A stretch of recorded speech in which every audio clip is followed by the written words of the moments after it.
Nagtanim pala ako dito sa mga kadahunan ng kalabasa yata ito. Yan, may mga bunga na. Yan, sa malapit sa kalamansi. Sayang kasi yung space, kaya nagtanim ako ng mga gumagapang. Yan, nabuhay naman, oh. Yan, bawat ano may bunga.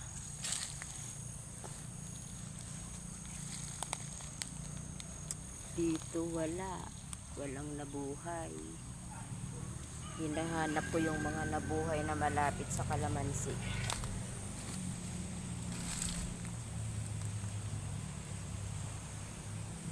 Yun, oh, may nabuhay pa dyan.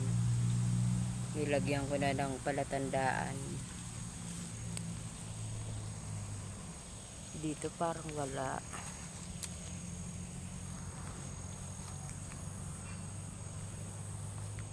Andito to sa malapit sa Karayan. Yan ang Karayan, oh.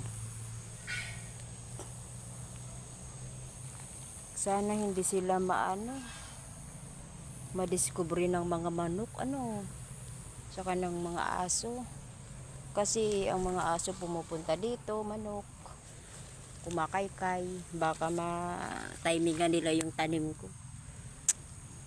Wow, may mga bunga-bunga na. Hinihintay ko to kasi kapag nag-iinabraw ako, gusto ko may kalamansi.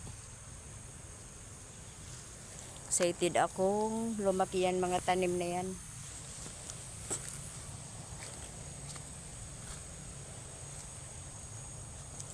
Mag-iisip pa ako kung anong itatanim, at pag naurasan ko to, gusto ko maalis ko to lahat ng mga damo, oh, para magandang tingnan, malinis. Ayan lang mga kabakyard. Bye-bye!